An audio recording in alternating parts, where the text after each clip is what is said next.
Chapter 51. Tungwin Hospital, 5. Doomsday Spiritual Artifact Master. Concentric circles. Shiezu. Concentric circles in the oppressive and stifling atmosphere. The actions of the homeless man seemed particularly peculiar. He showed no interest in conversations with others, as if he hadn't heard anything, his eyes vacant, lying motionless on the ground. But his mouth moved slightly, indicating that he was indeed still breathing. "It's okay," Song K, who was blocked by Lin Yu, replied softly, and continued to walk forward. She squatted down in front of the homeless man, delicate fingers pulling out a bag of bread from his pocket. Only a small half of the bread was left, and it had been left for several days, becoming dry and hard on the outside. However, the logo, medical support, was still visible, a bread that only volunteers in Tungwin could receive. A few days ago, in the street garden outside the 119 hospital, Song K had given a homeless man a piece of bread. Was it the same person? It was hard to tell as the person looked disheveled, and his face couldn't be clearly seen. Song K found it difficult to determine. She stuffed the bread back into the homeless man's pocket, paused for a moment, and then swiftly pulled open his collar, frowning. There were several wounds on the man's body, with white edges, and beneath the crusted black clots, one could faintly see fresh red, torn flesh. It didn't look new. It seemed like old injuries. The homeless man allowed her actions without any sign of resistance.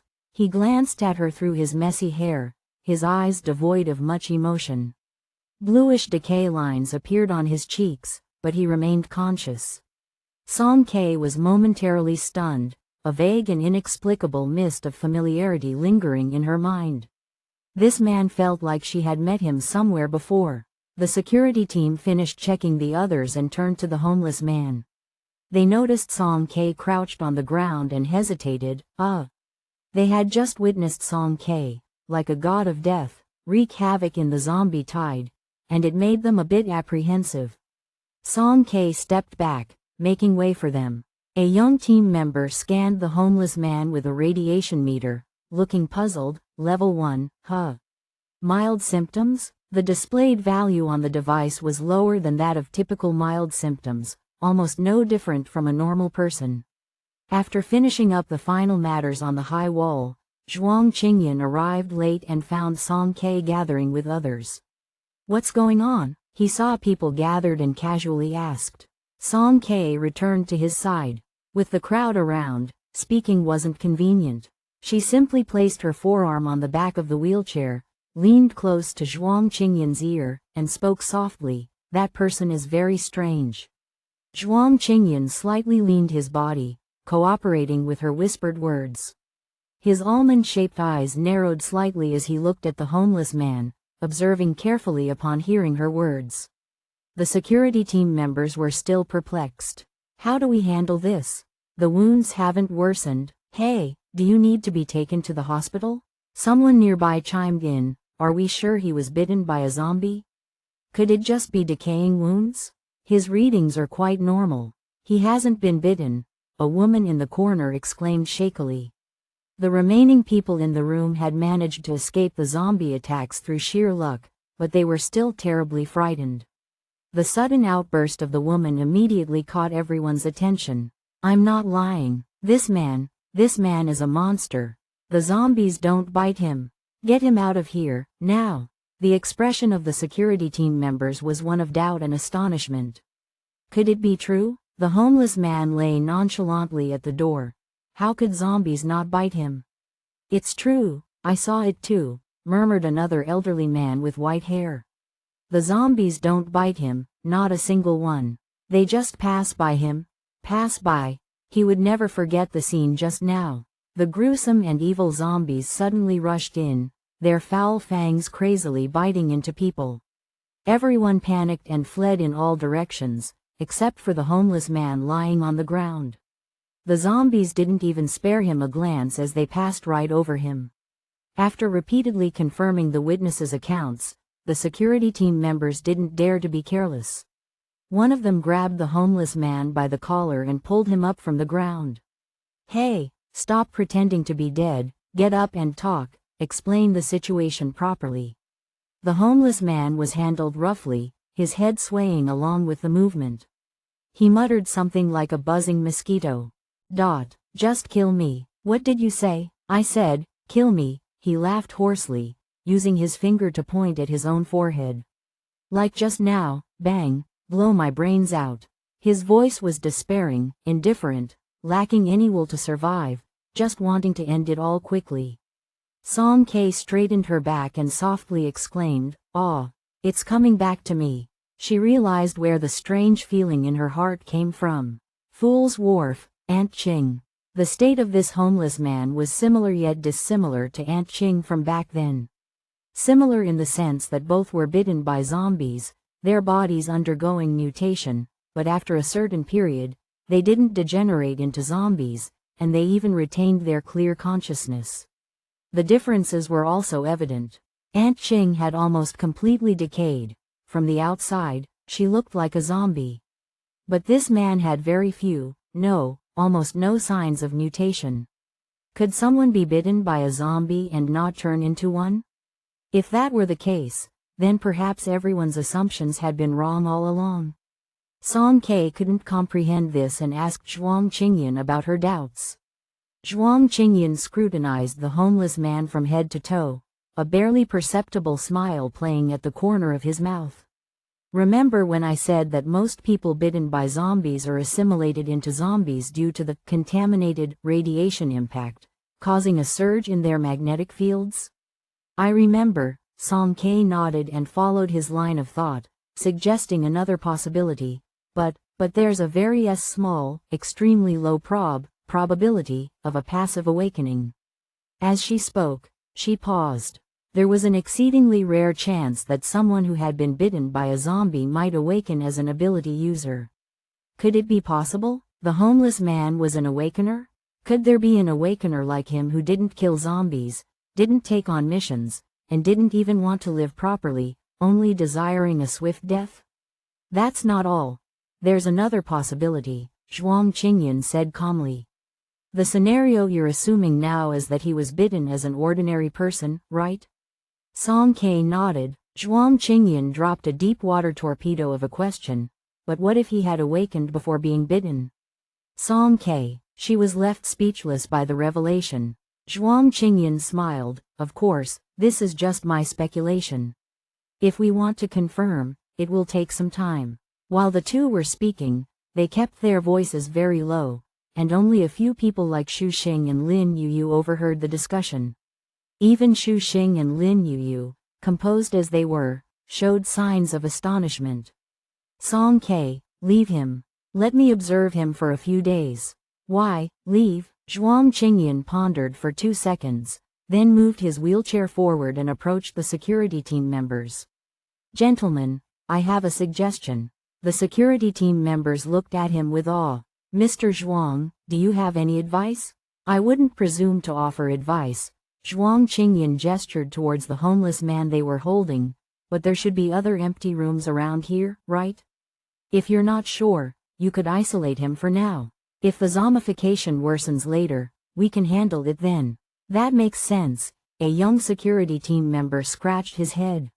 Let's go with that. We'll isolate him first, and I'll go ask the captain.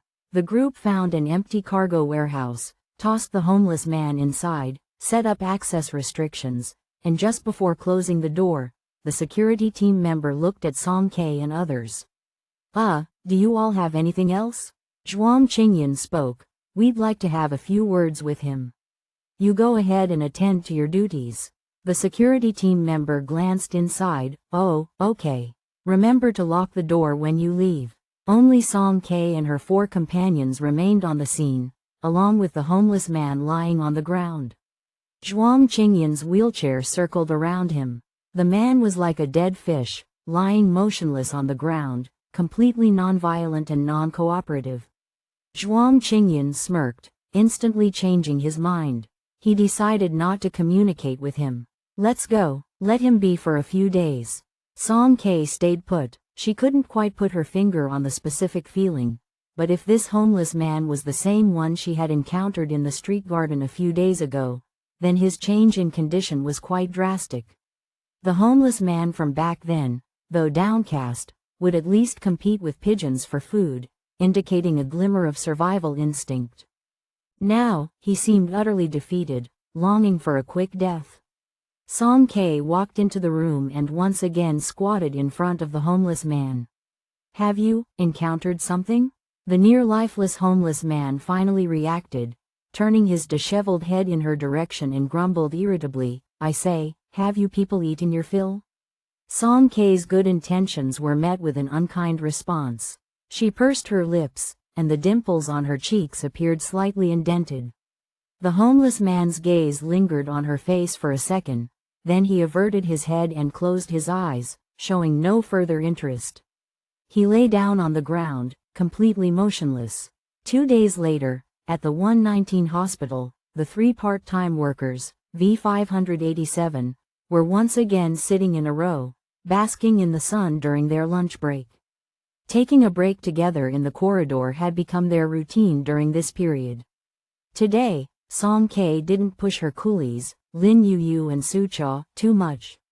After all, she had just assigned a B-class contract to the big star at the crematorium yesterday, and when they accepted the mission, the big star had glared at her as if she were about to stab her with a knife. Shu Xing sat on the railing, swinging his legs back and forth. Suddenly, he pointed to a spot and exclaimed, "Sister, look over there." He looked pleasantly surprised, clung to the railing, and leaned out halfway. "Isn't that Uncle Lin?" Song K was afraid he might accidentally fall, so she tightly held onto the hem of his clothes from behind. Down below, about 10 meters away, a tall man walking alone turned around upon hearing their voices, and upon recognizing them, he waved. Indeed, it was Nkiwen. Song K tilted her head in puzzlement. It was quite strange. What was so special about Tungwen? Why were people she knew coming here one after another? Of course, when you meet acquaintances, it's natural to say hello. The 3 of them left the corridor and walked towards Nkiwen. Upon meeting him, Song K was taken aback. This tall man, who used to exude confidence and vitality, now had sunken eye sockets and looked somewhat weary. As soon as Nkiwen saw them, he extinguished the cigarette in his mouth. "Oh, it's you guys. What a coincidence." Shu Xing, accustomed to reading people's expressions, sensed that he wasn't doing well. His joyful expression faded considerably, and he asked cautiously, "Uncle Lin, why are you here alone? What about Captain Wu and the others?" And Nkiwen lowered his gaze, rubbed the cigarette butt between his fingers, ultimately unable to discard it. "The captain is still on a mission. Why aren't you with them? Kyongza is hospitalized, and I'm here to keep watch for a couple of days." Kyongza referred to Wang Chang, the D-level wind-type awakener in the Azure Phoenix squad. Song K remembered him. He had traveled with them in a pickup to the Ferrara. In her memory, he was a cheerful and lively young man. Song K was somewhat surprised. They had been fine when they parted ways, so how did Wang Chang end up in the hospital? Was he injured? She wondered about the severity of his condition. Do you think we should visit him?" she asked in a low voice. They had some acquaintance with the Azure Phoenix squad. Since they had encountered them here, it seemed appropriate, both morally and socially, to pay a visit. "No need," and Nkiwen shifted his steps, effectively blocking their path. His voice choked up, "He's lost half his body. There's no need to see." Song K and Shu Xing fell into silence, not knowing what to say to comfort him. They found a bench and sat down. The chilly November wind swept over them, thinning out the sunlight. Looking at Nkiwen's somber expression, their mood was as uncertain as the autumn winds, with depths impossible to fathom. Song K had envisioned that Azure Phoenix Squad's missions would be dangerous, but she had never expected the outcome to be this horrifying. Moreover, Wu Juman's team was composed of 40 members. How many were left now? "What exactly were you doing? What kind of MI mission?" she asked with little hope. And Nkiwen spread his arms, resting them on the back of the chair. After a while, with closed eyes, he sighed, "An uncompleted mission." He held the unlit cigarette in his mouth, looking fatigued, muttering as if he had been holding it in for a long time, "I've really messed up. A soldier's duty is to obey orders. I understand that, but lately, I can't help but think, am I too constrained? Seeing my teammates dwindling while the mission seems hopeless, no way forward, and now even no way back. Can't find it, can't return. Hey, can only continue to drift. Phew." And Kiwen suddenly spat out the cigarette, and with a heavy punch, he hit the chair. The entire bench shook, on the verge of falling apart. "I've been damn repressed for too long, from before the apocalypse until today, a full half year, and not a hair found." What hair?" Song K shrank her shoulders and hurriedly reached out to steady the bench. And Kiwen sighed deeply, exhaling a breath of frustration. "It's not a top-secret mission, it's okay to tell you. We're looking for a key or, rather, a person. A person who has been missing from the entire alliance for almost 12 years. Song K exclaimed in surprise. Zhuang Qingyun's fingers on the wheelchair paused, and he raised an eyebrow slightly. Among the three, Xu Xing was the youngest and couldn't hold back his question, "How is that possible?" "My dad said your intelligence network is very powerful. Isn't it easy to find a person?" "Yeah, just finding a person, how hard could it be?" And Kiwen chuckled self-deprecatingly. "But it's just not there. All citizen IDs, images, files, and written records about him, whether it's cameras, checkpoints, social media, or even in the corners of the star network, there's nothing. It's as if this person evaporated from the world. No one knows how he managed it.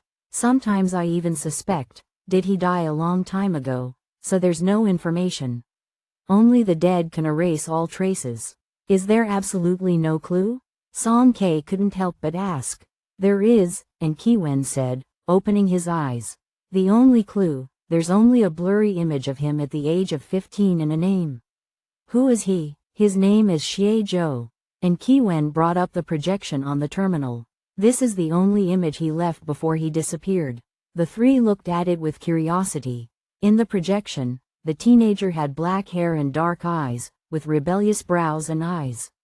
Due to the angle of the shot, only half of his profile was visible. He looked coldly at the camera, with a teardrop mole glistening at the corner of his eye. Chapter 52. Tungwin Hospital, 6. Doomsday Spiritual Artifact Master. Concentric circles. Root concentric circles. "I have seen this person before." And Kiwen straightened his back, and his despondent expression vanished. "Really? Don't joke about this." Song K didn't dare to be careless and looked carefully again.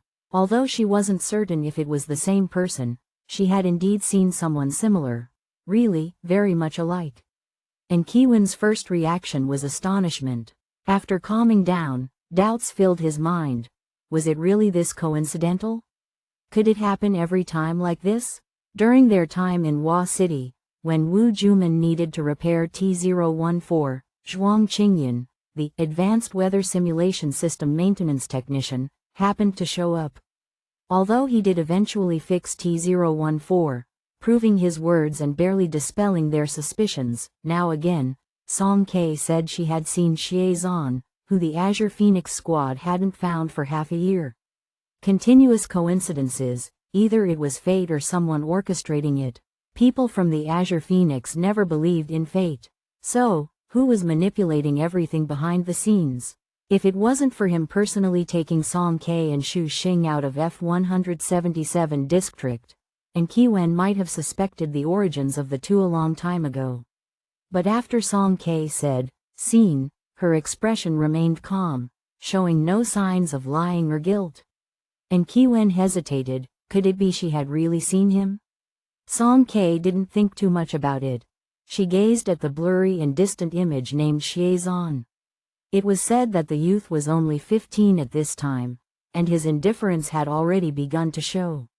The Xie Ningyu she had seen earlier was clearly an adult, and the way he spoke, the disdainful look in his eyes, seemed more arrogant and unrestrained, giving a significantly different impression from the Xie Zhan in the image. But their faces were excessively alike. Could it be that as he grew older, his personality also changed? Song K guessed wildly. What she said is true. We have all seen him. Zhuang Qingyan, who had been silent for a long time, suddenly spoke. As for whether he is the person you're looking for, we can't help, you'll have to verify it yourselves. Where did you see him?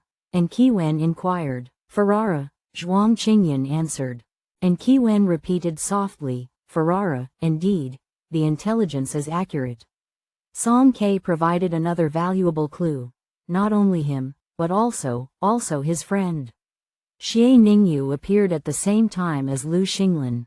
That cunning and malicious blue-eyed person at Mirror Lake had given her trouble more than once, so revealing his whereabouts to Azure Phoenix's people. Song K felt no guilt. We didn't have an image of him, but his friend does, and there are recordings of the competition. The throne race was Ferrera's nationwide feast, having extremely high popularity locally. Starting from the main competition, each round was live-streamed.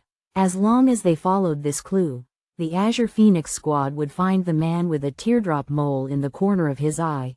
It was only a matter of time. However, the person we saw is called Xie Ningyu. Zhuang Qingyan propped up the wheelchair casually and reminded, the name is a bit different, you know. And Qiwen paused for 2 seconds, real or fake, we'll figure it out. Names were just code names, a principle understood by intelligent people. Regardless, this was an important clue, and Qiwen could hardly contain his excitement as he paced back and forth. I'll inform the captain right away. After searching aimlessly for so long, there was finally a glimmer of hope. How could he sit still? And Qiwen took 2 steps away, dialed the terminal, and quickly reported to the other side, nodding occasionally. Zhuang Qingyan looked at his retreating figure, his eyes deep. However, Song K remembered another detail, and Qiwen had initially mentioned. They were looking for a key. A key, what is it? She asked Zhuang Qingyan curiously. Who knows? Zhuang Qingyan replied casually. You really don't know? Song K was surprised. Of course, I'm human too. How can a person know everything? Admitting one's ignorance doesn't mean denying oneself. Zhuang Qingyan lightly tapped her head. Come on, volunteer, break time is over. The next day, Song K learned some good news from Qiwen. Tongwen truly lived up to being the medical capital. Not only did the doctors save Wang Chang, but they also provided a treatment plan that could prolong his life. The damaged right half of Wang Chang's body would be replaced with bionic materials, allowing him to survive in a semi-mechanical form, somewhat similar to the Ananites they encountered in Ferrara. However, the surgical risks were enormous, and Wang Chang had not yet passed the critical period. And Qiwen had to stay in Tongwen for a while. After Qiong's transplant is done, come visit him. We'll have a meal together. And Qiwen's voice was as loud as ever, and he had regained his energetic demeanor. Oh, I'm going out tomorrow. You're a volunteer at the hospital, right? Help me support Qiong's side too. Song K was speechless. Big brother, I'm a volunteer for zombie cleanup. My daily job involves running back and forth to the incinerator. How can I support Wang Chang? Throw him into the incinerator? Oh, I forgot. That's so inauspicious. Forget what I said. I'll ask the attending doctor for help. And Qiwen slapped his forehead on the other end, the sound echoing, and Song K could hear it through the terminal. Where are you going? Going to U Lab to retrieve some data. What Qiwen was going to do tomorrow wasn't a classified mission, and he didn't hide anything. He told Song K openly. Where did he say he was going? Zhuang Qingyan put down the light screen in his hand and asked, raising his voice. What you? Song K recalled for a few seconds, but she couldn't remember what the full name Qiwen said was. Unique Laboratory. Zhuang Qingyan's voice was low. Yes, Song K tilted her head, that was the correct name. Zhuang Qingyan lightly tapped the wheelchair with his fingers, and after a moment of contemplation, he said something startling. He doesn't have any help, and tomorrow we happen to be free. Why not go and help? A question mark slowly appeared on Song K's face. She jumped off the writing desk, folded her arms, and stared at Zhuang Qingyan silently. Zhuang Qingyan raised an eyebrow. What's the matter? Song K pursed her lips. Liar, you're not really this kind-hearted. Was she supposed to be that naive? Since when did Zhuang Qingyan start caring about others' lives? Even lending a hand, not stepping on them is considered good enough. Zhuang Qingyan chuckled, his peach blossom eyes forming a charming curve. Oh dear, you've seen through me. Do you know me so well? Speak, what do you want to do? Song K wasn't swayed, pressing for a clear answer. Zhuang Qingyan feigned resistance, spinning his wheelchair halfway. Song K circled around to face him and steadfastly blocked his way. He turned right, and Song K followed. Smack, she reached out and firmly held the wheelchair still. Speak, no way to escape. Zhuang Qingyan reluctantly raised his hands in surrender. Fine, I'll tell you, but you have to let go first. Song K didn't believe him. You tell me first.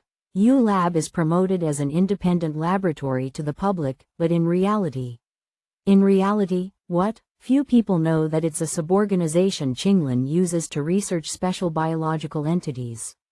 Qinglan, again related to Qinglan.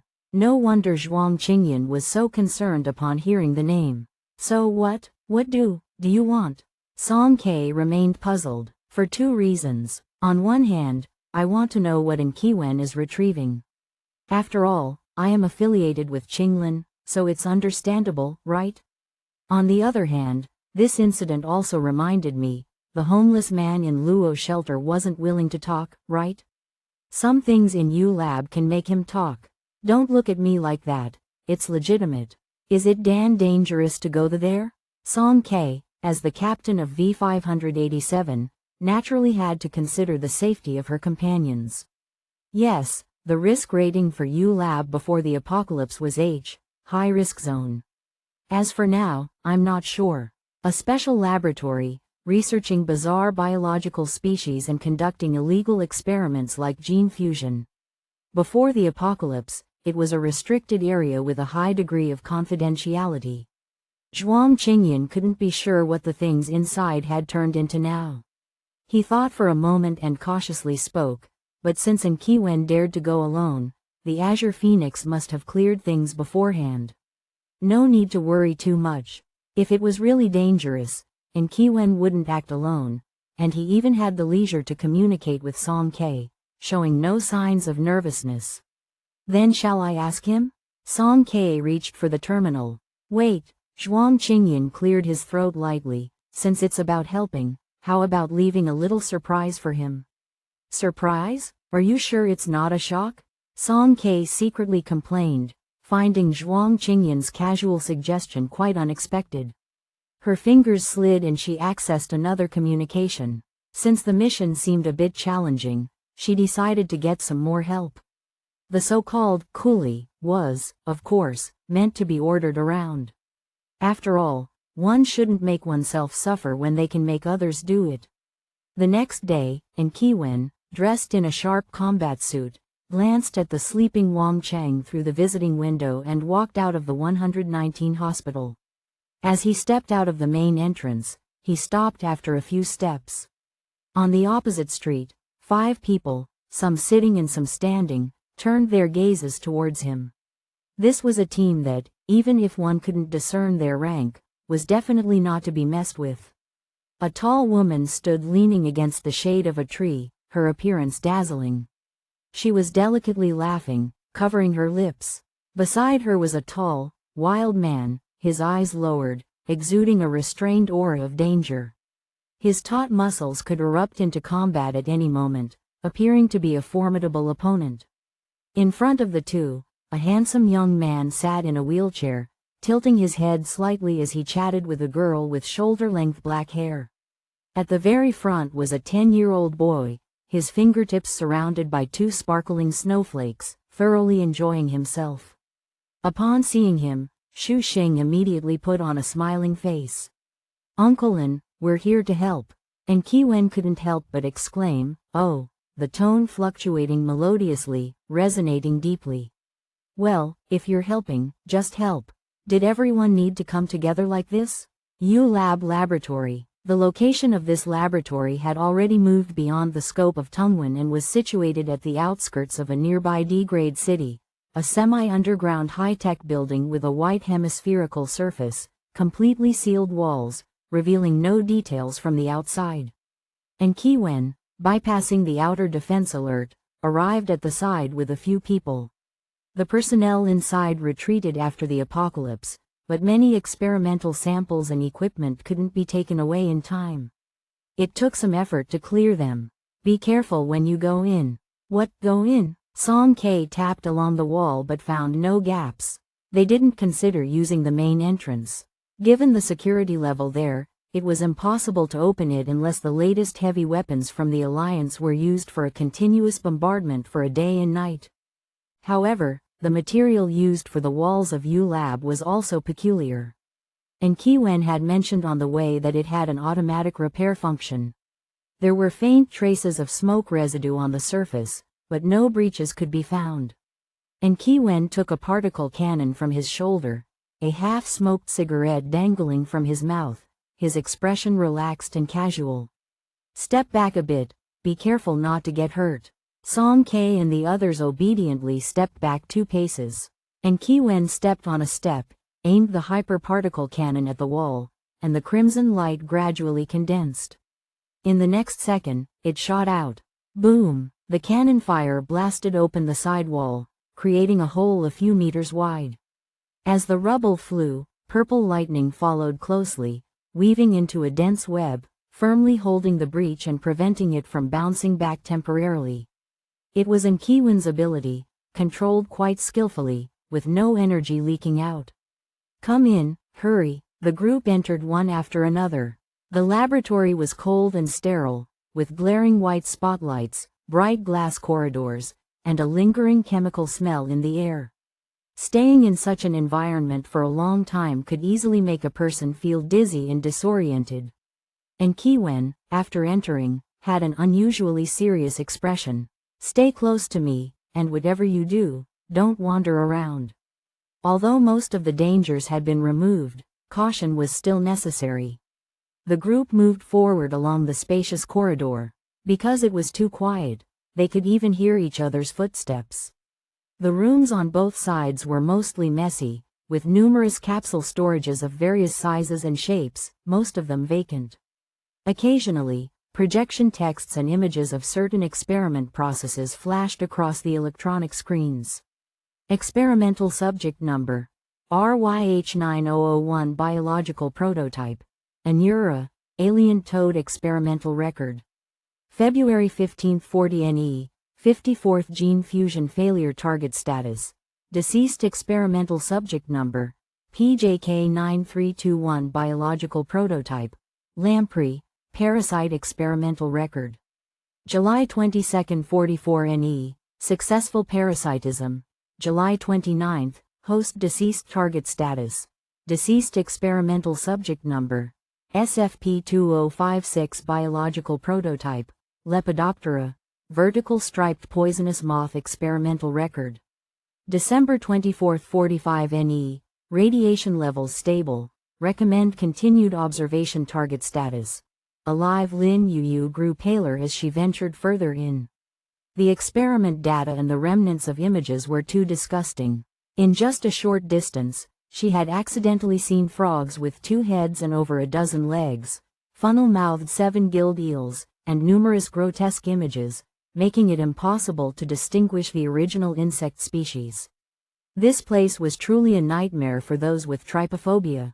Lin Yu averted her gaze, took a breath, and calmed her nerves. She unexpectedly noticed that someone's complexion was even worse than hers. Song K, at the back of the group, stared blankly at those capsule storages. The interiors of the compartments were very clean, with no stains. However, Song K felt a reddish hue and caught a hint of a pungent smell. She extended her fingertip and gently tapped the electronic label on top. What did these numbers mean? What's wrong? Did you find something? Lin Yu asked in a low voice. No, Song K was interrupted and momentarily forgot what she was thinking. She quickened her pace to catch up with the others. It must be due to poor ventilation and difficulty in breathing, causing hallucinations. She felt very uncomfortable in this place, and Kiwen led them to the end of the corridor, into a noticeably larger laboratory. The glass door slowly opened, revealing a giant fish tank connected to the ceiling. In the pitch-black liquid, there was a huge deep-sea octopus soaked, its entire body in deep red color and its body resembling jelly. It was in a semi-decomposed state, with sunken eye sockets, pale eyes, and drug tubes inserted at the ends of each tentacle, floating motionless inside. And Kiwen searched the room following the signal and indeed found a dormant central system. This concealed central system had a timer function. They had missed it the last time they were here because it was turned off. A few days ago, the signal left in the laboratory suddenly detected data fluctuations and reported it to Wu Juman. He then ordered Kiwen, who was still in Tungwen, to go and retrieve the data from this central system. And Kiwen took out a small chip-like object, connected it to another instrument, and began the data transfer. During the waiting time, he didn't forget to scare Shu Xing playfully. Just look, don't touch anything.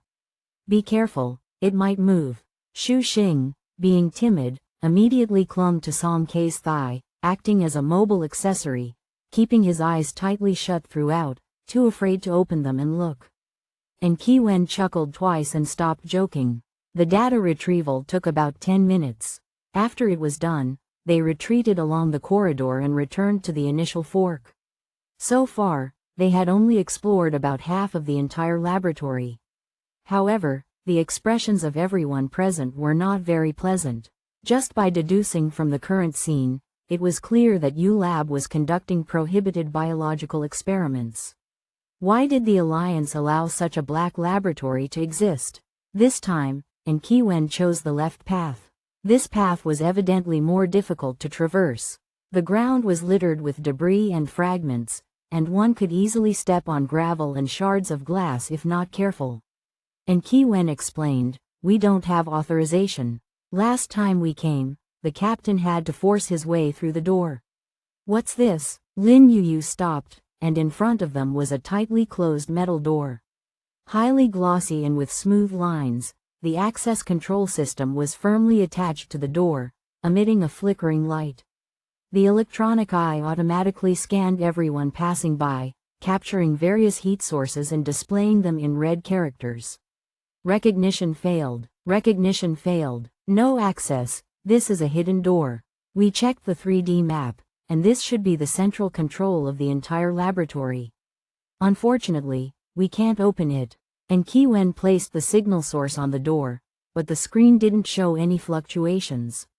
The central control can manipulate all the lights, systems, instruments, and devices in the laboratory. However, the captain confirmed that there were no signs of life or information flow inside. If we forcibly dismantle it, it might trigger a self-destruct program, so we left it for the time being. Even Wu Juman couldn't figure it out, so they had no means to open the door. A few of them glanced at the blinking access door and left the spot. After turning a corner, the path ahead was blocked, and there lay a huge, putrid corpse on the ground. The length of the corpse was over 3 meters, resembling a human and a fish.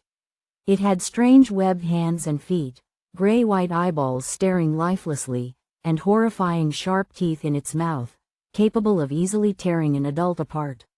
"Wow, this is so disgusting. What is this?" Shu Xing almost jumped. "Zombie fishman. This is what injured Kianza."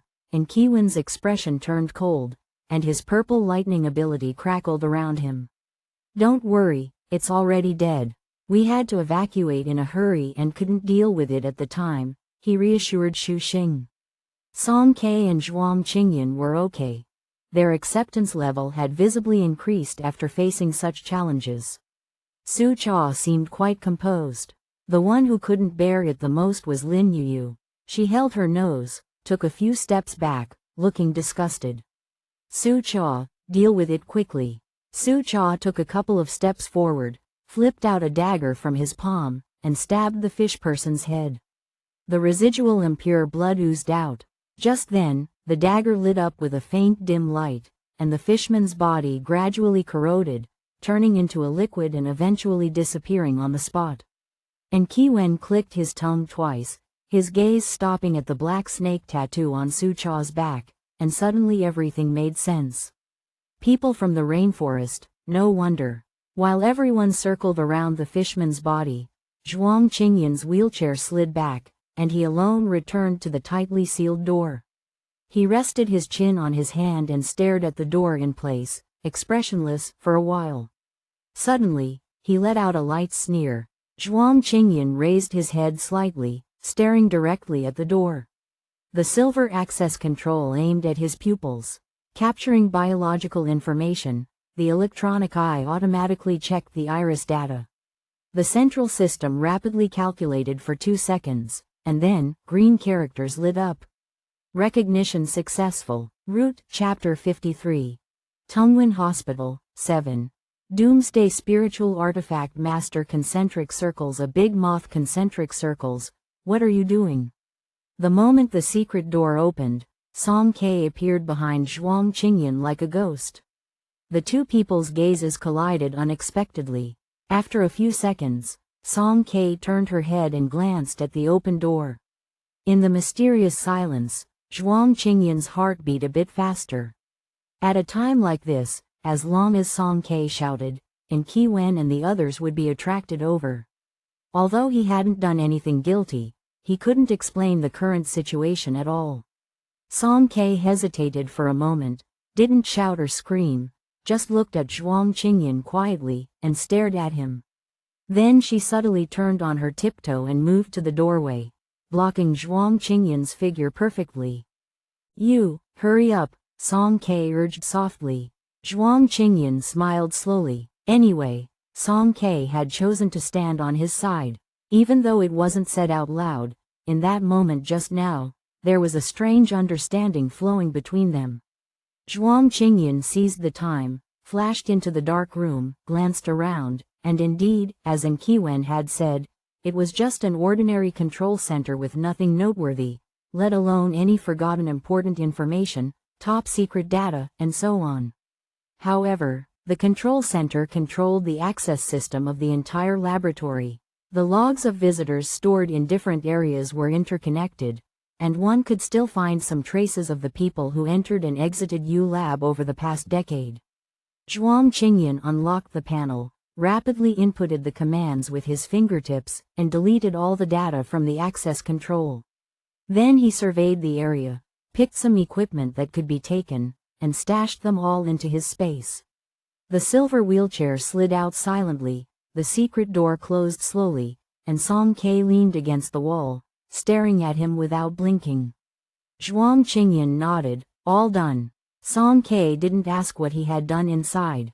She took the wheelchair and pushed him to catch up with Kiwen and the others. They had been gone for 2 or 3 minutes, but because everyone's attention was focused on the fish-like zombies, they were fortunately not discovered. After clearing the zombie fishman's body, the road became clear again, and Kiwen led the group to proceed, reaching the depths of U Lab.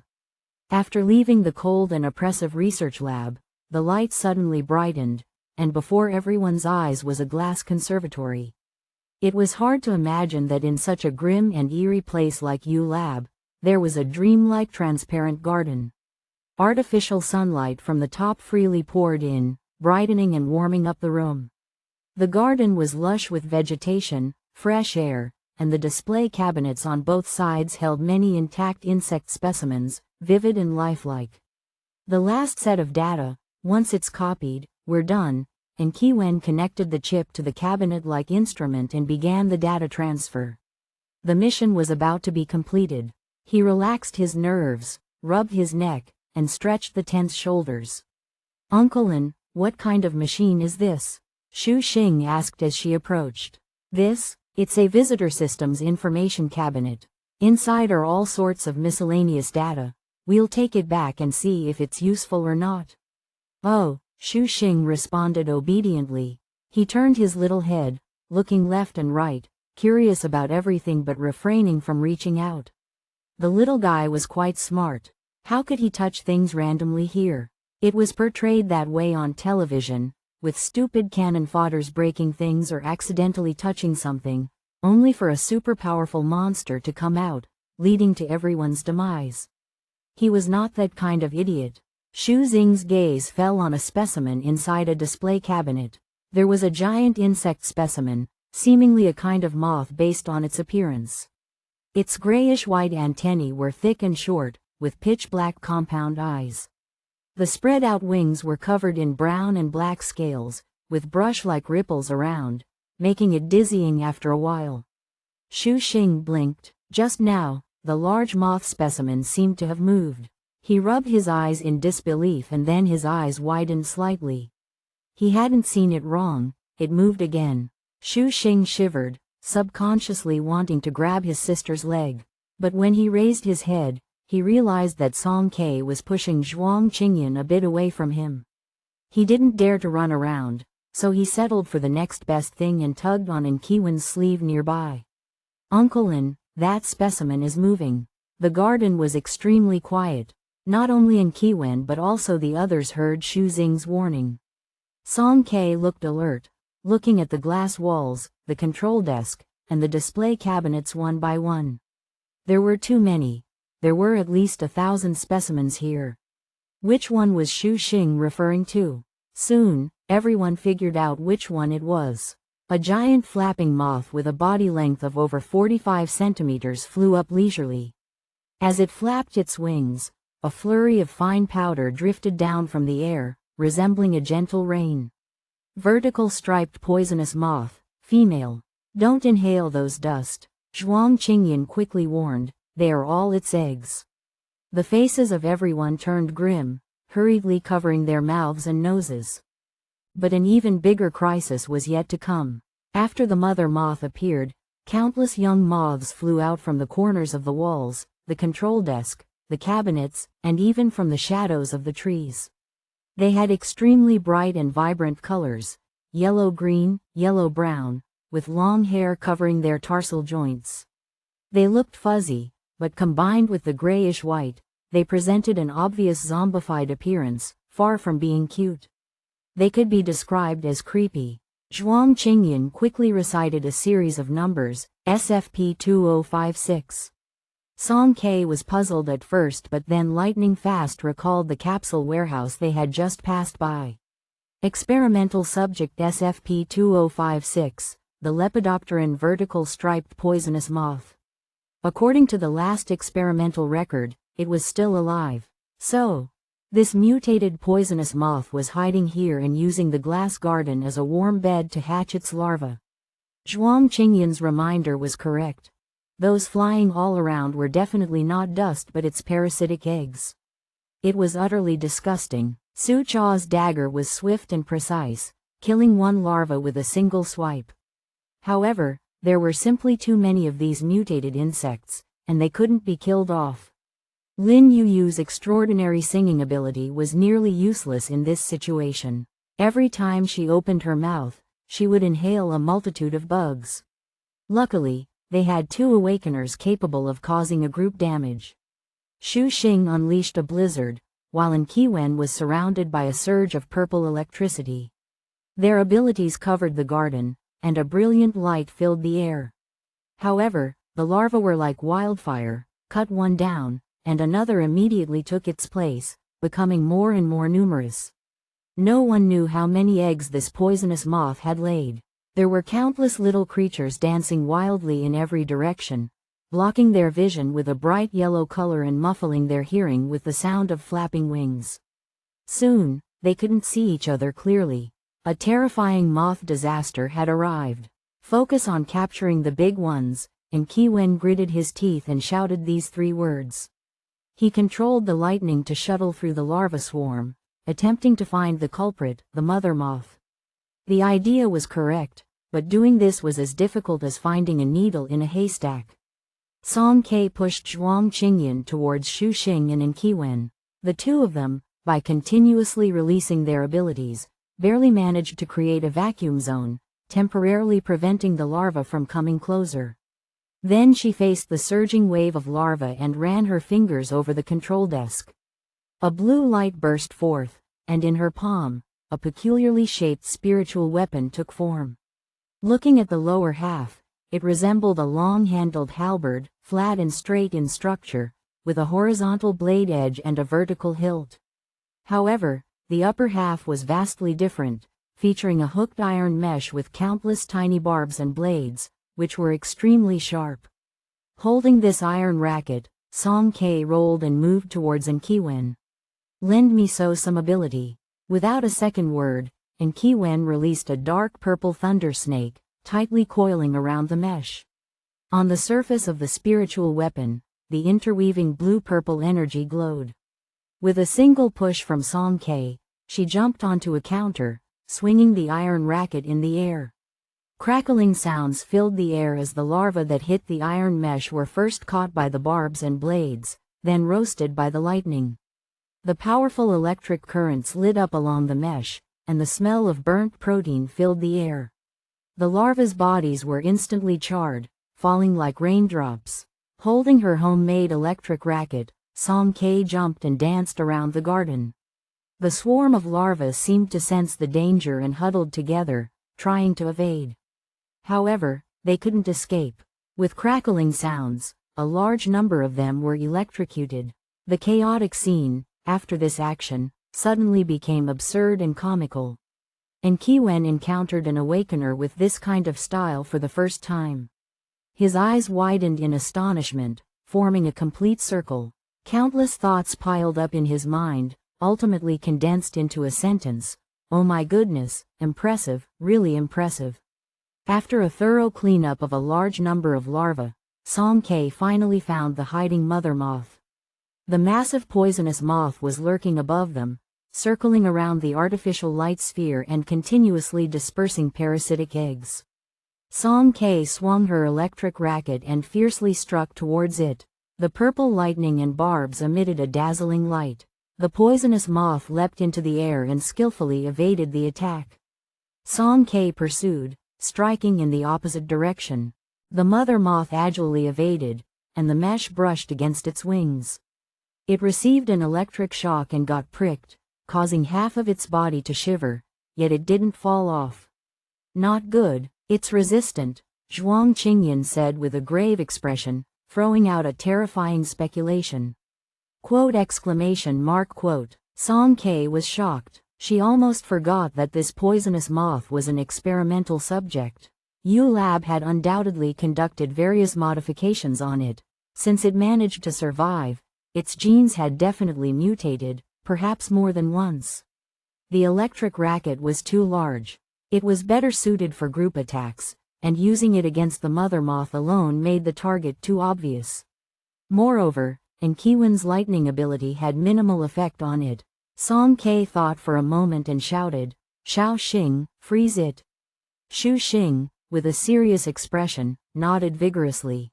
"Okay." A small amount of ice and snow appeared in front of him, and Shu Xing kept his eyes fixed on the mother moth, controlling his ability unsteadily. Also possessing a B-level AoE, area of effect, ability and being more experienced, Enkiwen saw what was going on and kindly advised him, "Don't use your eyes. Use your ability. Allocate a bit of your mental energy to control it more precisely." Shu Xing took a deep breath inwardly, calming down. The flight trajectory of the ice and snow became more stable. He held his breath and focused, controlling his ability with great concentration.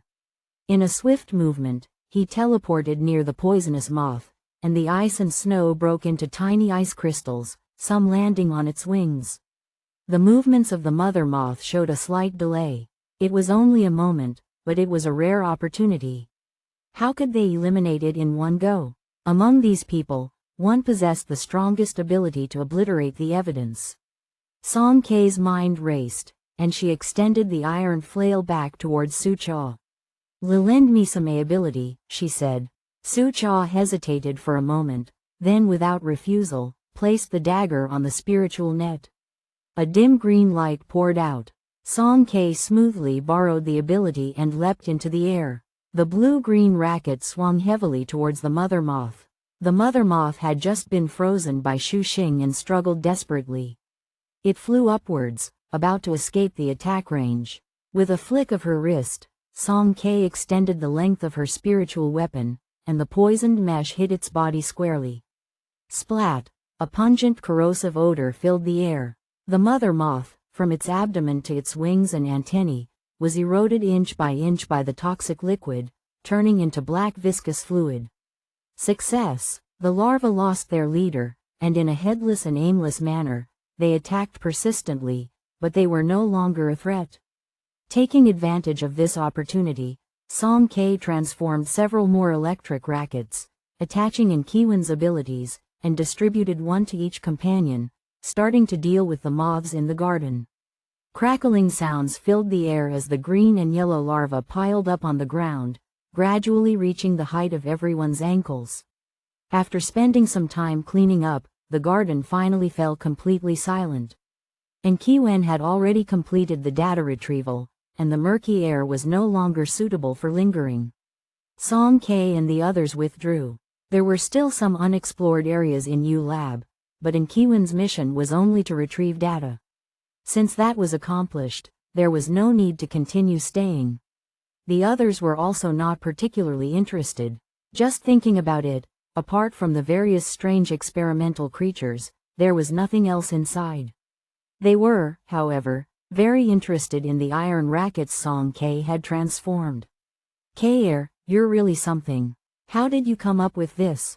Lin Yu observed the iron racket, poking the fine thorns on the mesh with her slender fingers, and they instantly cut her skin. Give this to me, we did contribute, after all. And Kiwen also seemed quite pleased, holding onto the iron racket tightly. He hadn't expected that his ability could be used in such a clever way. Song K wasn't stingy, and everyone had exerted a lot of efforts inside just now. She slightly controlled her mental energy, cutting off her connection with this batch of spiritual weapons. She straightforwardly said, "Here, for all of you." Back in Tungwen, the temporary team parted ways, and Kiwen had to return to the hospital, and Lin Yu also informed them of the upcoming arrangements. The famous celebrity from District C, after a period of excitement, had visibly lost weight, but she appeared much more resilient. Lin Yu smiled at Song K. Just to make it clear, I'm not trying to avoid my debt. The top 32 game is about to start, and given my job nature and some personal matters to handle, I have to return to Ferrara tomorrow. As for the remaining 2 tasks, I'll owe you for now. You can contact me when you need them. Song K nodded. She didn't have any other tasks at the moment, so there was no need to stop Lin Yu from leaving. Anyway, whether it was Ferrara or Tungwen, catching Lin Yu as a coolie wouldn't be difficult. The 3 members of V587 returned to their residence. Xu Xing kept yelling about parasites all the way. Zhuang Qingyan and Song K were made itchy all over by his words. Originally, they weren't worried, but Xu Xing scared them with his remarks, so they rushed back to their rooms and took a shower. With one hand supporting the crutch, Zhuang Qingyan came out of the bathroom, wiping his wet hair. He casually glanced and saw someone sitting on his bed, also with wet hair, dripping down to the shoulders. The small face looked extremely serious, staring intently at him. "Oh, it's time for the settlement of accounts." Zhuang Qingyan didn't know whether to laugh or cry. The next moment, he sighed softly in his heart. She didn't even knock on the door. Chapter 54. Tungwen Hospital, 8. Doomsday Spiritual Artifact Master Concentric Circles. Did I guess it right? Dr. Fang. Concentric circles. Song K silently watched Zhuang Qingyan. Since picking up this man in the pouring rain, her wandering journey has undergone indescribable changes. Things she couldn't understand before, as long as she asked, she could get answers from him, information about the apocalypse, abilities, Qinglan, C-grade districts, commissioned tasks. Zhuang Qingyan said he wasn't omniscient, but in Song K's eyes, he knew everything. As long as Zhuang Qingyan was by her side, even ignorance became a luxury. Song K would no longer feel puzzled about the unknown world. Everything could be solved theoretically, and she only needed to be responsible for execution. But this didn't mean she lost her ability to think. Who is Zhuang Qingyan? What is his true identity? An ordinary researcher at Qinglin Institute? Absolutely impossible. The first time they met, he said he was a drug researcher. After encountering the Azure Phoenix squad, he changed his claim to a weather mimicry system maintenance engineer. It seemed that Zhuang Qingyan could easily come up with any identity that favored him, completely indifferent to its authenticity. And his true origin was concealed in an unclear fog, surrounded by layers. Unless he personally tore apart the layers of disguised veils, Song Ke would probably never know. In front of the U Lab's secret entrance, Song Ke caught Zhuang Qingyan in the act. He quietly left the team, wanting to do something, and this something couldn't be known to others. Since when did he start his secretive plans? From when he proposed to go to U Lab with Kiwen? Or even earlier, from when he knew that the Azure Phoenix squad's mission was to find someone who had been missing for a long time. Song Ke was not a fool. Of course, she understood that even if U Lab was a subsidiary of Qinglin, the heavily guarded access control system was definitely not something an ordinary researcher could open. Song Ke frowned and sternly said, "Confess and cooperate." Zhuang Qingyan looked relaxed and responded, "Leniency to those who confess, severity to those who resist." Song Ke pouted, "You, honestly, confess." Zhuang Qingyan smiled and said, "Will you spare me in your great mercy?" Tisk, Song Ke was annoyed. Why did he always catch her words, making her lose track of what she wanted to say next? Her fingertips moved slightly, and a faint blue light flickered, slowly aiming at the man in front of her. Why not settle it with words? Do you have to resort to violence again? Zhuang Qingyan leaned lazily on his writing desk, supporting himself with a crutch. Can you bear treating me like this? Just out of the shower, he didn't use the wheelchair. His tall figure stood there, creating an imposing shadow. Song Ke glanced up. It wasn't actually a shadow. It was just that his bathrobe wasn't tied properly, revealing half of his chest. Stop joking. Speak, quickly. Song Ke persisted, using this time alone with him, having come to his room, to clarify her doubts. If he didn't explain today, she wouldn't easily give up. Tell the truth. Considering his talent for lying, Song Ke added without missing a beat. Being cornered by her relentless questioning, Zhuang Qingyan sighed helplessly. I can indeed unlock the door because I have high-level access within Qinglin. As for why I entered the central control room, a few years ago, I visited U Lab. Song Ke frowned deeply. You went? What for? Zhuang Qingyan wouldn't have been involved in those illegal biological experiments, right? He could tell what she was thinking from her expression. Zhuang Qingyan chuckled and shook his head slowly. Don't think too much. I didn't participate in any experiments. At that time, I went as an internal inspector. The information in Kiwen needed to retrieve included the visitor list. If my presence showed up there, it would be hard to explain and bring unnecessary trouble to us. So, I deleted the access records and completely eliminated this potential problem. Other than that, I didn't do anything. Are you telling the truth now? Song Ke looked at him with a skeptical expression. Zhuang Qingyan smiled slowly. Song Ke, as I mentioned before, I have no reason to lie to you. No need to lie to me? There's one more thing, will you answer? Song Ke was silent for a moment and asked a soul-penetrating question. Do you know that person, Xie Zhou? Even if Song Ke wasn't clever, her intuition was always accurate. On the night at Mirror Lake, Zhuang Qingyan had a distinct reaction when he saw Xie Ningyu. He reacted to that face. The smile on Zhuang Qingyan's face disappeared, and his eyes narrowed slightly, falling into a long silence. The crutch used to maintain balance moved, and the end made a creaking sound against the ground. No, lying, aloud, warned Song Ke. I know, Zhuang Qingyan finally spoke, after a long while. As expected, Song Ke thought to herself, there was a feeling of, I knew it, in her heart. Who is he? You can say, an old acquaintance. Zhuang Qingyan took a few slow but steady steps forward. He came to Song Ke and sat down on the other side of the bed. They sat side by side, gazing at the hazy night outside together. Sorry, I can't tell you his identity for now. But Inkiwen is right. It's an impossible task. Azure Phoenix's people will never find Xie Zhou. Why? Song Ke was puzzled. Because he's dead. Zhuang Qingyan's voice was hoarse. Xie Zhuo died a long time ago. Quote. Dead in terms of biology or sociology, he has completely disappeared, Zhuang Qingyan continued. Thinking seriously, Song Ke contemplated the biological meaning of death, which referred to a person ceasing to breathe, their body decaying, becoming bones and dust. To achieve the sociological meaning of disappearance, this person's habits, social relationships, behavioral trajectory, must be completely erased from the memories of others.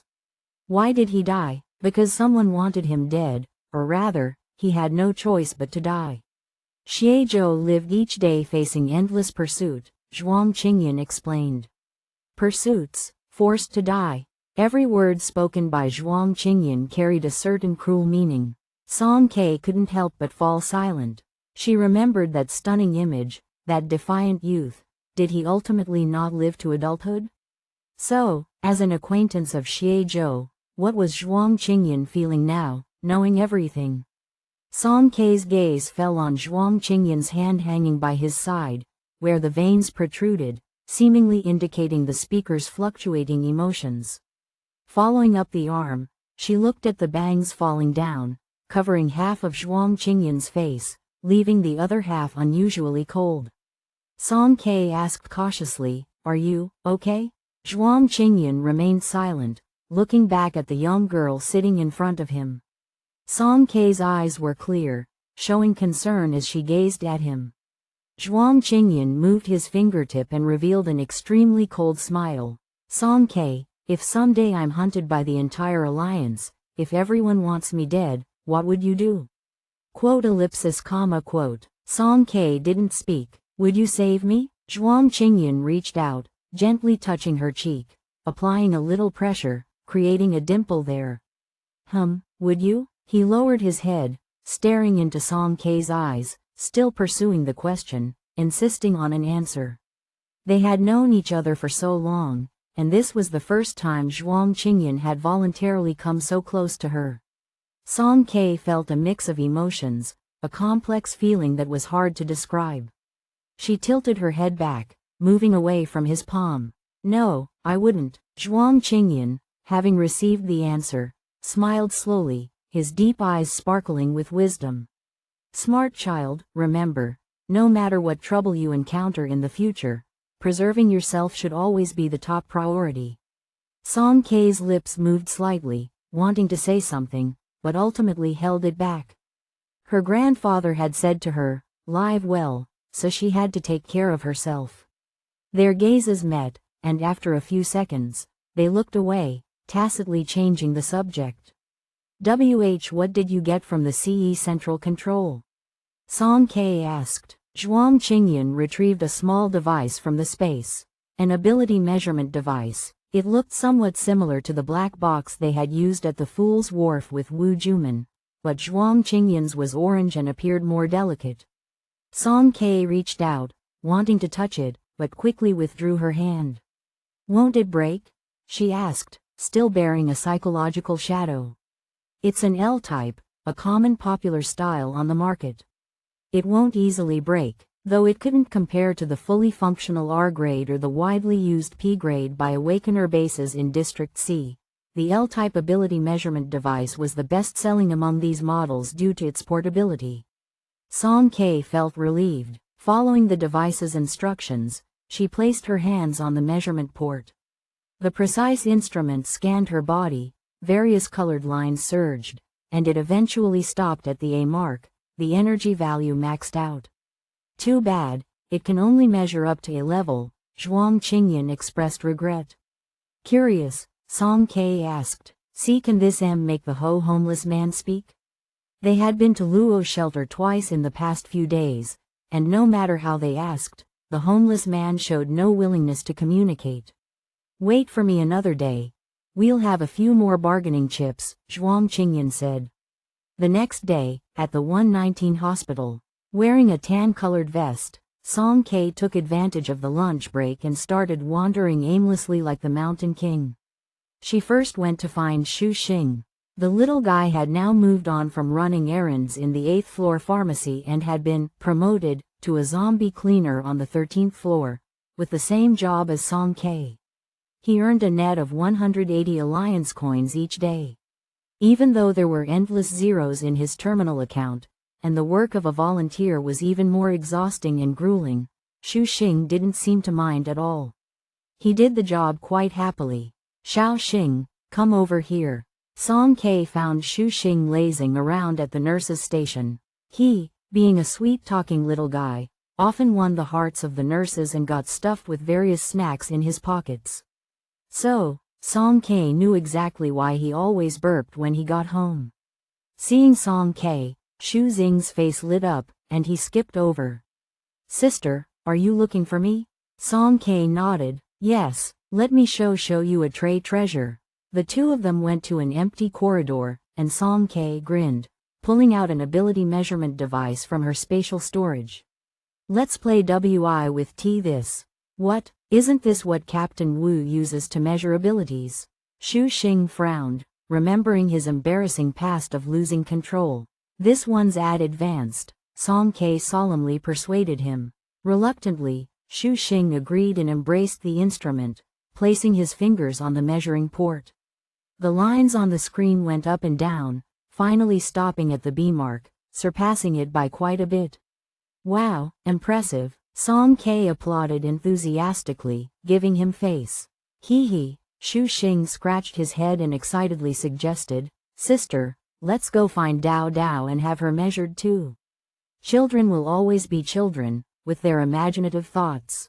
Equally childish, Song K agreed eagerly.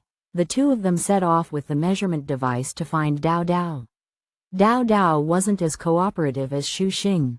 Seeing the unfamiliar device, she was on high alert, her ears perked up, barking wildly, and her short legs darted around the ward, even releasing her domain, pushing the two of them out several times. Song K was determined and didn't give up. She engaged in a protracted battle with Dao Dao. Finally catching her, she held down Dao Dao's paw and placed it in the measuring port. Dao Dao grimaced and whimpered, unable to resist. The screen lit up again, and colorful lines fluctuated before finally stopping at the C mark. Song K and Xu Xing were amazed. Dao Dao turned out to be a C-level awakener. Oh no, an awakener dog. The C-level ability dog Dao Dao displayed her power, releasing her domain once again, catching the two off guard and sending them tumbling. Beside them, Dao Dao's mom casually snacked on sunflower seeds, leisurely watching the show with her legs crossed. This thing is really useful. I was thinking of registering Dao Dao. This makes it easier. Just fill in the details. Dao Dao needs to register too? Xu Xing asked curiously, rubbing the bump on his head. Of course, we're talking about Dao Dao, an awakener, entitled to perks, Dao Dao's mom said matter-of-factly. Song K imagined a dog going to get an awakener certificate. It felt a bit surreal. Come, have some sunflower seeds. Dao Dao's mom enthusiastically invited them, casually shaking the light screen used as a tray for sunflower seed shells. Song K peeked inside and saw medical news, mostly gossip like Tungwan's most handsome doctor competition, the heartthrobs of the medical field, the gentle surgeon, and the like. Dao Dao's mom assumed she was interested and pulled Song K to sit down, enthusiastically promoting the handsome doctors of Tungwan. Song K glanced a couple of times, forced to listen to half an hour of gossip. The doctors all seemed to have similar faces, but their hands were quite attractive, slender and long with well-defined joints. When they picked up the surgical knife, they exuded a unique elegance. Asterisk on the other side, Zhuang Qingyan found the time to visit the Tungwan security team and met with Zhao Lijiang. You want to access the records of all registered awakeners in Tungwan? Zhao Lijiang was particularly surprised upon learning his intention. Yes, and I'd appreciate Captain Zhao's assistance, Zhuang Qingyan politely nodded. These were internal records that Zhuang Qingyan couldn't access in the hospital's archives, so he had to ask for Zhao Lijiang's help. He was checking these records to confirm his suspicions. Zhao Lijiang looked puzzled. Why are you interested in that? There's not much useful information. It's mostly just age, place of origin, and the like. Plus, our security team alone has over 200 people, not to mention the outsiders. Tungwen has over 500 registered awakeners, right? Zhuang Qingyan smiled. It's not about gathering information. I just want to confirm a few things. The records cabinet in the archive room was tall, extending all the way to the ceiling. Different cabinets stored different kinds of records, categorized neatly. All the information could be accessed through the central computer. After verifying the credentials, Zhao Lijiang led Zhuang Qingyan inside. I'm sorry, but you can't take the records out. You'll have to read them here. Zhuang Qingyan showed understanding. Of course, I'll try to finish reading them today. Then go ahead and focus on your work. Just let me know when you're leaving. Zhao Lijiang had a lot on his plate and couldn't afford to waste time accompanying him here. Thank you, Captain Zhao. After the others left, Zhuang Qingyan brought up the interface of the central computer and quickly started browsing the records, beginning from the earliest registered awakeners before the apocalypse. Luo Shelter. V587 came to visit the homeless man for the third time. His condition was hardly any different from a few days ago. The wounds hadn't worsened and instead showed signs of gradual healing. This man indeed hadn't undergone any mutation. Though not mutated, after several days of relentless efforts, he was on the verge of self-destruction, emaciated with shallow breathing.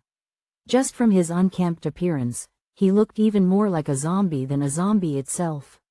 Reluctantly, Xu Xing took 2 steps forward, given a significant responsibility. He crouched in front of the homeless man, raising his innocent and cheerful face, his voice soft. Uncle, would you like something to eat? I have a sandwich, and there are ham sausages, cookies, juice. It's kiwi juice, really delicious.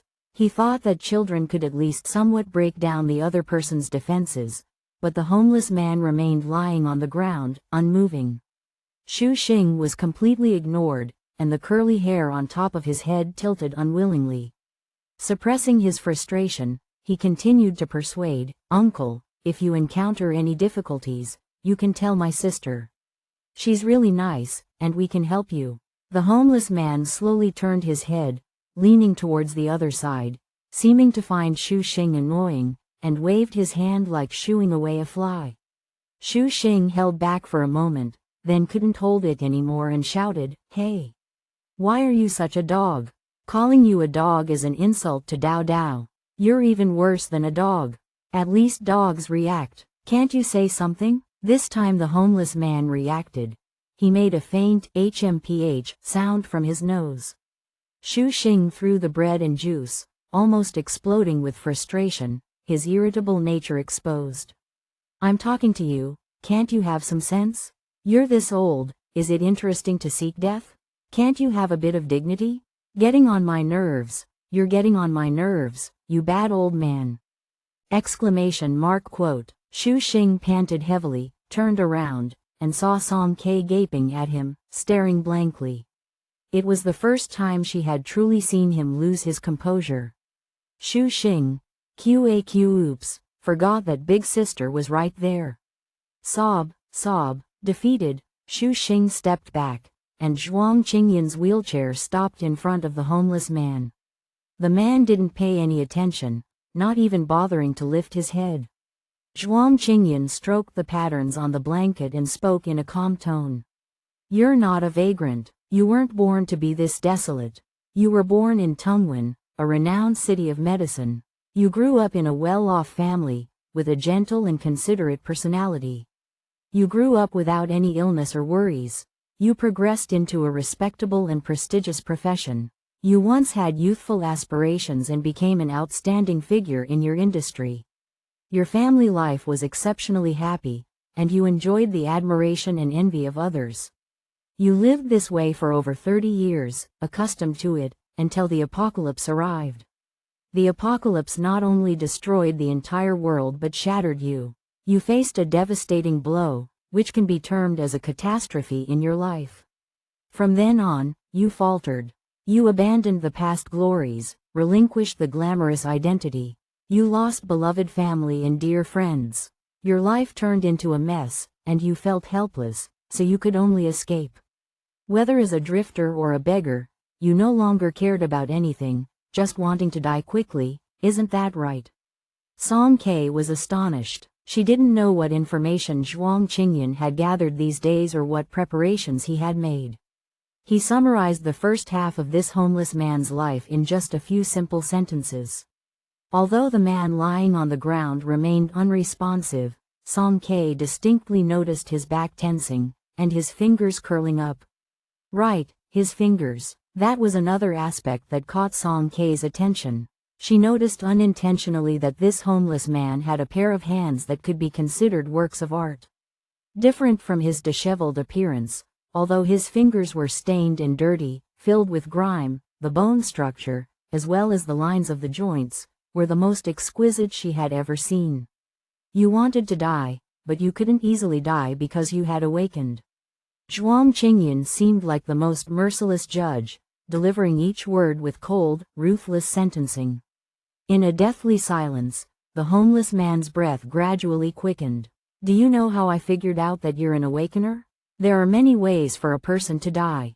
The simplest is to be bitten by a zombie. Why didn't you do that? You knew clearly that you couldn't die because you had tried it long ago.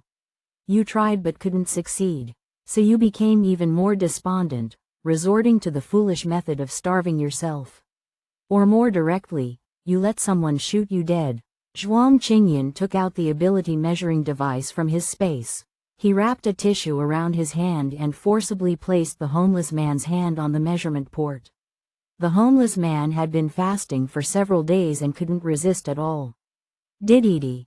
The lines on the screen fluctuated violently, and the scale quickly rose to a Song K.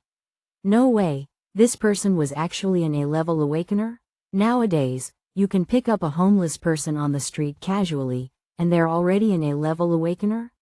Isn't it absurd? The homeless man saw the result and struggled violently, his disheveled hair falling, revealing a half-face with a resentful expression. Song K gasped. She seemed to have seen this face before somewhere, it seemed familiar. The gossip news that Dao Dao's mother had watched in the afternoon suddenly flashed in her mind. The gentle surgeon, that news, isn't it about you? Why you? Because she was too shocked, Song K's stuttering problem resurfaced, making it even harder for her to speak. Zhuang Qingyan bent down and stared coldly at the homeless man. Did I guess it right? Fang Jishu? Or should I call you Dr. Fang? Chapter 55.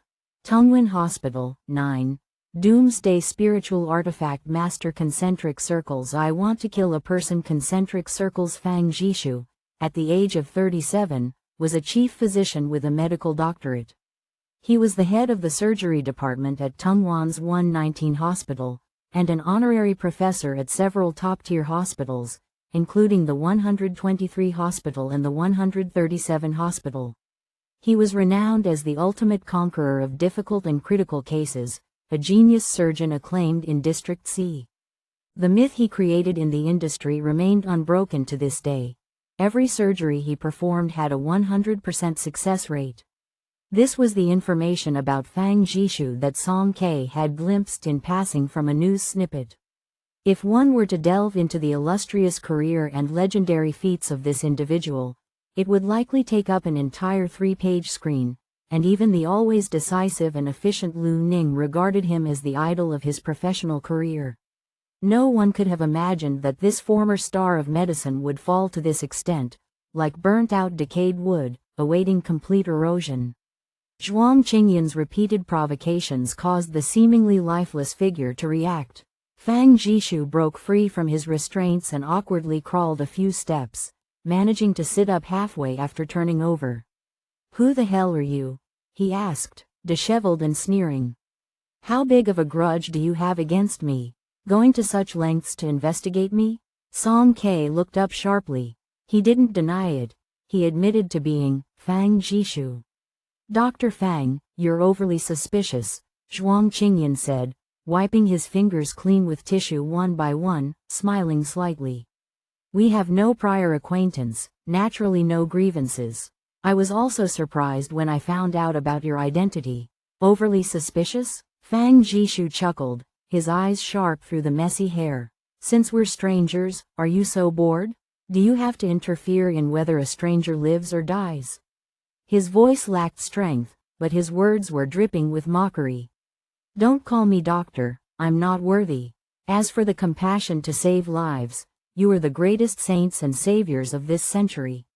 Cheers to you, Song K. She pursed her lips, and regardless of what the other party said, she had only one thought in her mind: Fang Jishu must not die. If, from the beginning, they noticed him because of his special physique, being a person who had been bitten by zombies but hadn't mutated, then Fang Jishu definitely hid a secret. Knowing his true identity changed the significance of this person to them. According to the information provided by Lu Ning, Fang Jishu was probably the only hope for curing Zhuang Qingyan. As of today, Song K was even more determined not to let him die. Stop beating around the bush. Just say it, what do you want to do? Fang Jishu's tone was weary, and his face was full of world weariness. Zhuang Qingyan presented the results of the ability assessment device to him and asked, what ability have you awakened? Fang Jishu, an A-level awakener. Among all the officially registered ability users in Tungwen, there were over 500 people, and only 3 were A-level, along with 1 D-level in the healing category. Fang Jishu not only possessed an A-level ability but was also a former outstanding surgeon. Even though hope was faint, what if the ability he awakened was steady like Zhuang Qingyan? His breath involuntarily quickened as he waited for an answer. Song K and Xu Xing were equally nervous, staring at Fang Jishu, waiting for him to speak. Oh, I see. Fang Jishu's gaze slid past Zhuang Qingyan's deformed calf, gradually understanding. He extended his hand, slowly raising it in front of him, his eyes coldly fixed. An ability? So what? I'm just a useless person. I'm no longer a doctor, and I won't pick up a scalpel again. I can't do what you want. Leave me alone, let me die. Song K sighed silently. This person, truly, could infuriate anyone with just his words. What gentle surgeon, clearly, he was a dark reptile king. No, a reptile. Hey, you stinky old man, watch out, we'll throw you to the hospital and in front of your colleagues. Won't you be ashamed at all? Xu Xing, with a fiery temper, couldn't hold back and threatened fiercely. Whatever, dignity and pride, Fang Jishu had long abandoned them. Then we'll take you to the lab for dissection and research. Xu Xing continued with the intimidation. Heh, I can't wait for it. Whatever was said, it seemed like nothing could provoke his emotional change. Fang Jishu closed his eyes, and lay back down, looking completely indifferent. Song K approached Zhuang Qingyan, looking down at the assessment device. The prominent A level on the screen seemed like the most absurd joke. There's a simple truth, actually. Regardless of whether Fang Jishu had awakened a healing ability, regardless of these subsequent conditions, he was still a top-tier genius doctor. They couldn't just give up like this. Song K and Zhuang Qingyan locked eyes, and with a subtle, unwavering nod, they made up their minds. Fang Jishu, they were determined to have him. Zhuang Qingyan realized what she meant and lowered his eyes. Fang Jishu's experiences, words he said, and subtle expressions flashed rapidly in his mind, taking turns like a revolving lantern. A sudden light appeared, dispelling the desolate fog, making all the details instantly clear. When he spoke again, Zhuang Qingyan's voice was incredibly calm. Dr. Fang, I return the same question to you. What do you want to do? After all this time, you haven't succeeded in dying. Don't blame it on the physique of an awakener. Instead, ask yourself, are you really willing to die like this? What do you really want to do? What is your obsession? It was time to relax during the meal, and the shelter was bustling with activity. The footsteps and muffled conversations could be heard outside the window, making the room they were in even more pin-drop silent. Fang Jishu tilted his head back, and for a few moments, Song K suddenly felt a kind of painful twitch on his face. "What's it to you?" he said hoarsely after a while. Song K took a deep breath and took a step forward. Tell me, and I'll do it for you." This was her commitment. No matter how difficult, she would definitely follow through.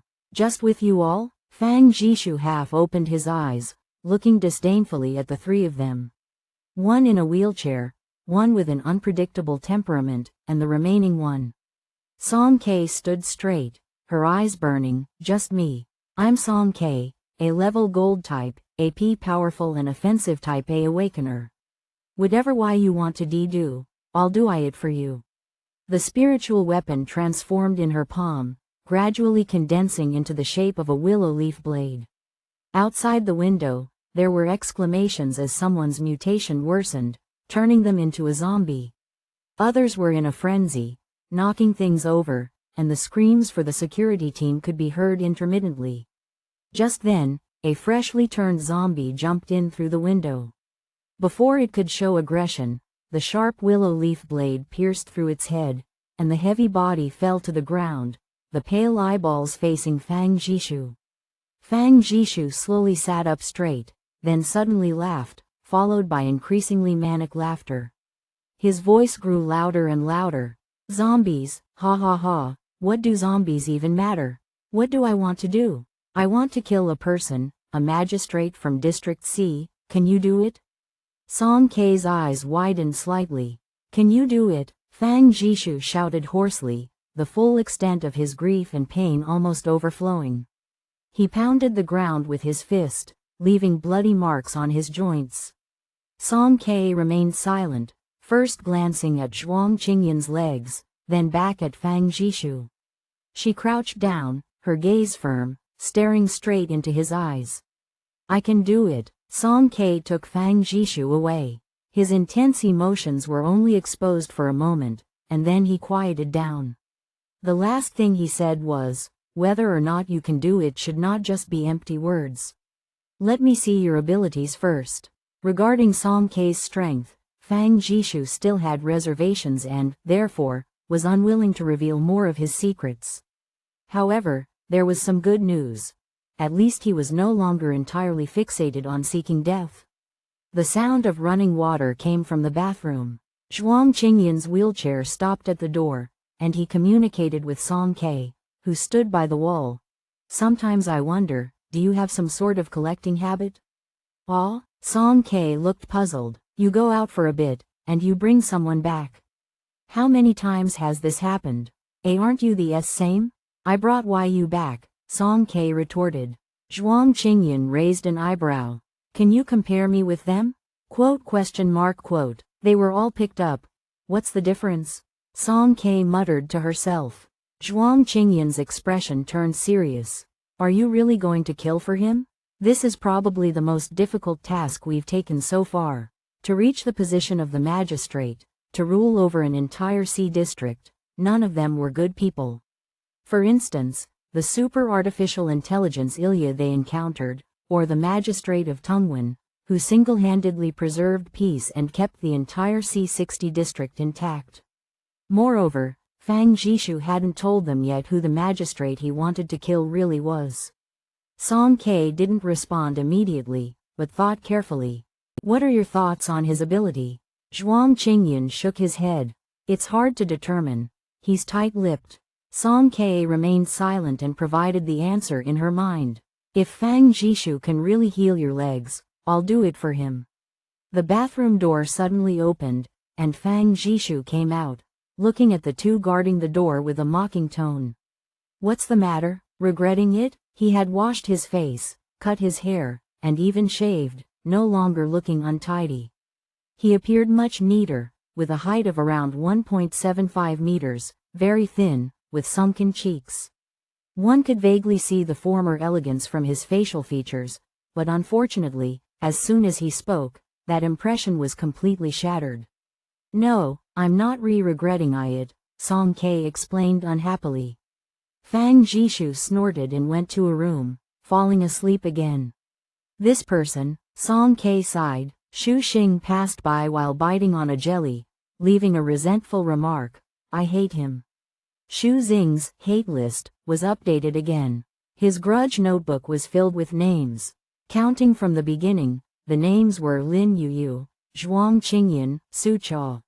Now, a new name, Fang Jishu, had been added, and the rank was steadily rising. After a good rest for 2 days, the news of the Throne Races round of 32 came out. This competition would be held at the Ferrara Central Tower with the theme, Fight Against Fear. The specific format had to wait for the on-site announcement.